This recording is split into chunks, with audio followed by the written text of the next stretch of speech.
మీ ఇంట్లోనే తాళి ఉందని మాకు ఇన్ఫర్మేషన్ వచ్చింది. మొత్తం వెతకండి. నీ మెడలో ఉన్న ఆ పసుపు తాళి ఏంటి? చూపించు అని పోలీసులు తులసిని నిలదీయటంతో తులసి మెడలో ఉన్న తాళి బయటపడిపోతుంది.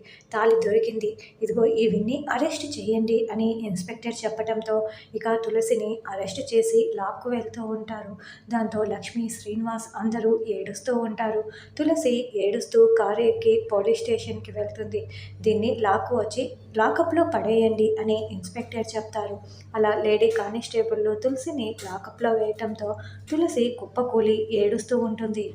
తర్వాత బసవరాజు సిద్ధుకి ఫోన్ చేసి అమ్మవారి తాళి దొరికిందంట సిద్ధు అని చెప్పటంతో, ఏంటి నాన్న ఏం మాట్లాడుతున్నారు, అమ్మవారి తాళి దొరికేసిందా అని సిద్ధు షాకింగ్గా అడగటంతో, అవును, ఆ తులసి దగ్గరే అమ్మవారి తాళి దొరికిందంట, తులసిని అరెస్ట్ చేశారు అని బసవరాజు చెప్తారు. దాంతో సిద్ధు చాలా టెన్షన్ పడుతూ బయలుదేరి వస్తూ ఉంటారు. అసలు తులసి దగ్గర ఉన్న అమ్మవారి తాళి ఎలా దొరికింది, అసలు ఏం జరిగి ఉంటుంది అని ఆలోచిస్తూ వస్తూ ఉంటాడు.